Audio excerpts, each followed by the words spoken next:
నేను సర్కిల్ 14 గోషామైల్ ఏసీపీని. నా పేరు మంజులా సింగ్. నా ఆధ్వర్యంలోనే వాళ్ళు వచ్చి దౌర్జన్యం చేసి నా సెక్షన్ ఆఫీసర్ని మున్షిని కొట్టిండి. 5 మంది కట్టల మండి నుంచి 5 మంది వచ్చిండ్రు. వాళ్ళు కంప్లైంట్ ఇచ్చిండ్రు, మాట్లాడిండ్రు, వాళ్ళు వెళ్ళిపోతున్నారు. ఈయన లోపలికి వచ్చి మామూలుగా నార్మల్ గానే మాట్లాడుతున్నాడు. మాట్లాడుతా మా సెక్షన్ ఆఫీసర్ని పిలువమంటే పిలిచినాము. లోపలికి వచ్చిండు. లోపలికి రాగానే ఆ బల్గార్ లాంగ్వేజ్ మాట్లాడుకుంటా చేతులు లేపిండు. మున్షి దగ్గరికి వెళ్ళిండు. మున్షిని పిలిస్తే మున్షి లేడు, వేరే మున్షి వచ్చి ఆయనను కూడా కొట్టిండు.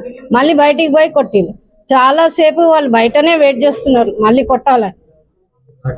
రాకేష్ జైస్వాల్, ఇంకా 5 మంది కట్టులు మంటోళ్ళు. ఇంకొక ఆయన ప్రకాష్ రెడ్డి అంట, కాంగ్రెస్ లీడర్. మేము కంప్లైంట్ చేయలే, వాళ్ళే మేము కొట్టినాం అనేసి వాళ్ళే మా మీద పోయి హ్యాబిట్స్ పిఎస్లు ఇచ్చిండ్రు. సిఐ ఇంకా వాళ్ళు వచ్చిండ్రు. ఎవరైతే కంప్లైంట్ ఇవ్వడానికి వచ్చిండ్రో వాళ్ళ కంప్లైంట్ లెటర్ తీసుకొని మేము ఇప్పుడు వెళ్తున్నాం. లేదండి.